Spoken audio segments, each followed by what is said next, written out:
going to start out with the can. Your basic tools are going to be side cutters, needle nose pliers, a ruler, some HVAC tape, an X-Acto knife, doesn't really matter what kind, Sharpie, and scissors that you don't care about. You don't want to use decent scissors on metal. So, start out with a rinsed can. It's easier with the tab off. And you go around this little ring, scoring. You're going to try to make 2 passes all the way around in the same groove.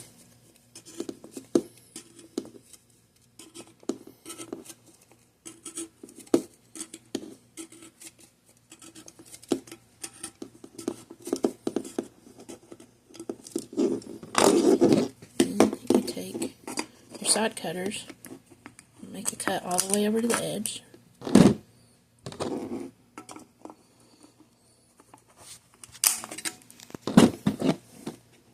Take your pliers, try to reach all the way over to where you scored it. It started right at the edge of your cut there. And slowly work your way around the can. If you scored it deep enough, it's almost like a perforation, and it will keep you from having jagged edges.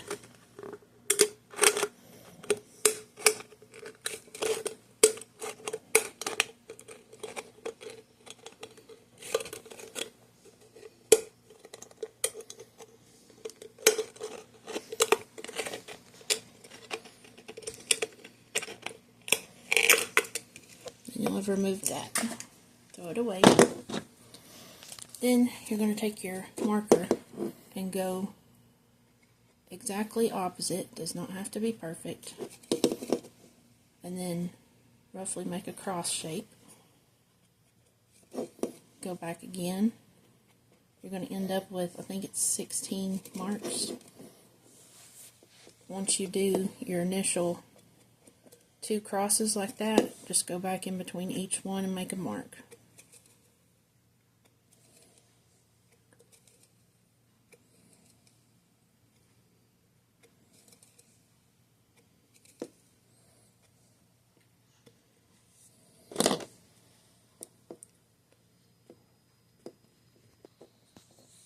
Okay, you had to go get a pen. You can use either your standard thumbtack, or I'm just using this pen right here.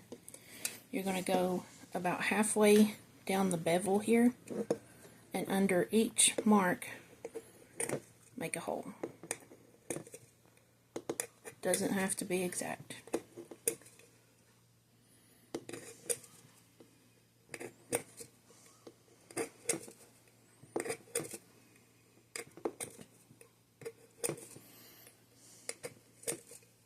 Don't want to use a nail or anything with too big of a diameter, because then your jets won't be as efficient.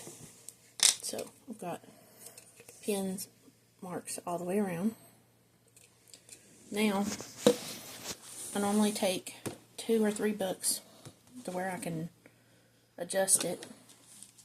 Use an X-Acto knife, press down, do a thicker cut on the bottom of the can, so you're just rolling it around here and scoring the can with the edge of that knife, the blade. Then I have learned, when I make several of these, if I need to have a new blade, this process gets a little bit harder, so it's easier to do it with a new blade or a sharp end. You want to go at least 2 passes. Now, I'm going to take this little book out, that thickness, and flip this over and cut the top off. Same concept.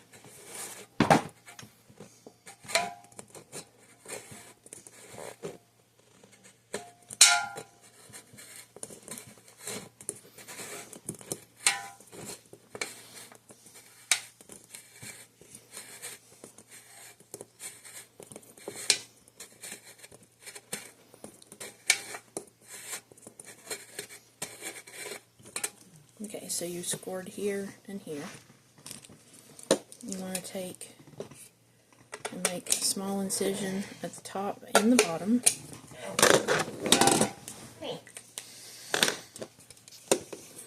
Then you can stick your finger inside here, just make sure you don't cut yourself, and start pressing down, and it'll tear along that score mark.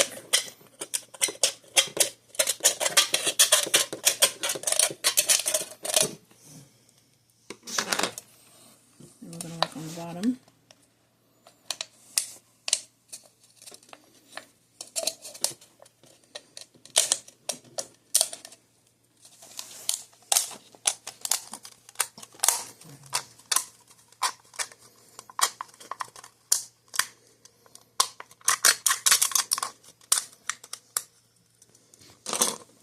Now you've got your top where you can see the jets around the edge there, and your bottom. This lip here where you scored around the top is essential, because when you actually cut this piece down in order to create a double chamber, this has to fit down inside this rim at the bottom like that. But it also has to fit inside this rim at the top. So you have to have that lip there.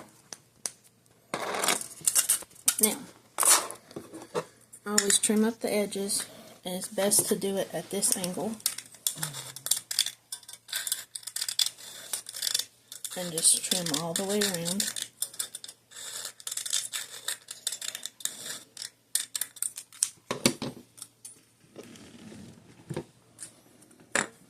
On the bottom and the top.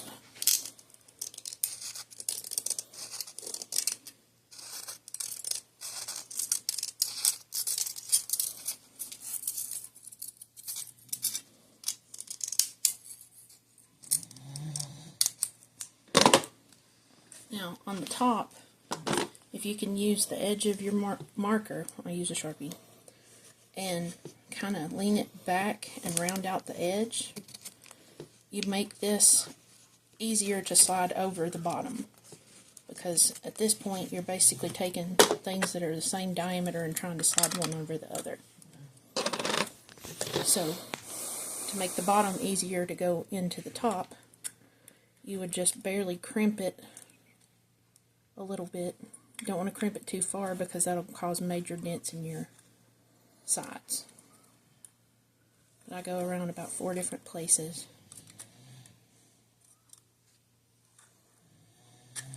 And create that. Now, the ruler, you want to kind of set this down on here a little bit so you can figure roughly how wide your metal's going to need to be for your double chamber. So this is going to be about 5 millimeters. So this is the piece of the can that was left. I'm going to trim down the edge to make it straight.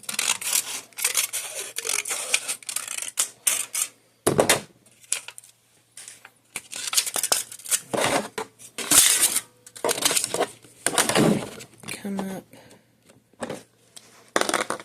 5 centimeters.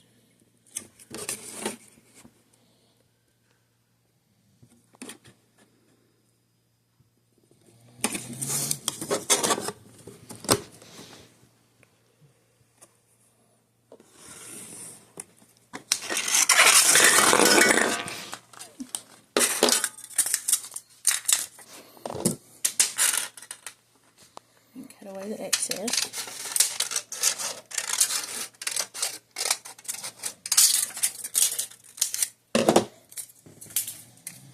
And there you've got the metal that you need for the double chamber. So you're going to fit this down in here, and you want to leave it just a little bit bigger than the actual base ring down in there. Hold it where you marked it. Hold it where it needs to be cut. And then you're going to cut 2 slits in opposite directions. One on the inside and one on the outside. I apologize if you can hear my husband snoring in the background.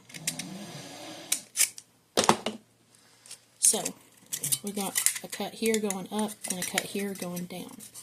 Now you want your extra to be on the outside when you put these together. See? Now, you push it together, hold it tight, and you're going to make about 1/4 to 1/2 inch cut right there. And I'm doing it on the edge of this so that I can hold it together.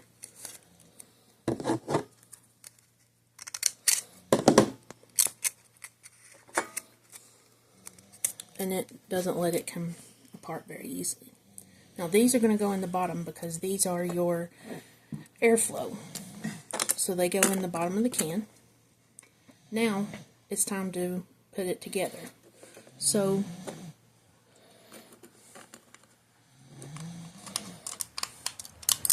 takes a little finesse, a little work to get it slipped over the bottom. It doesn't always go that easy. Now it's working this in underneath this lip before you can press it down and actually put it together.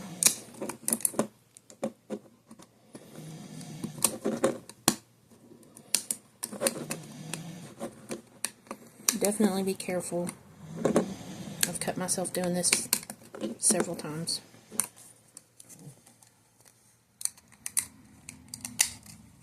Sometimes you'll bend it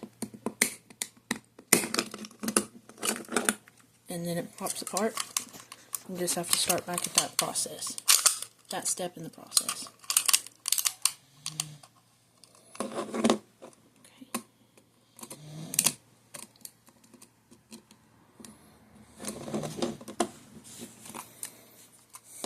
I watched a video making this years ago. Could not tell you who it was, whose channel I watched or anything like that, but it stuck with me. And I mean, this had to have been probably 12, 16 years ago. So now, it's in behind the wall. You can feel the lip all the way around, and your double wall's in place. Now, see this dent here? This is why I use the HVAC tape, because if you actually start a fire inside this with the fuel, you want your flames to come up through the jets. If you have a dent like this, you'll have flames coming out through here. And it's very hard to get that perfect. So, this HVAC tape is actually like aluminum foil with a sticker on the back of it. It works great. And I'll take this and basically seal between the top part of the can and the bottom.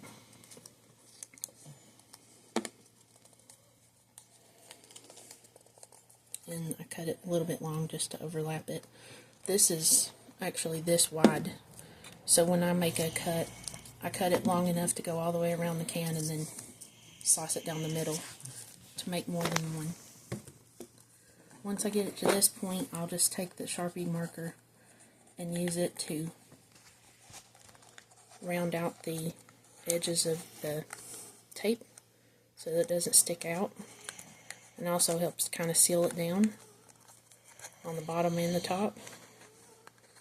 And you've got your penny stove. And we'll have another video on how to use it. Thanks for watching.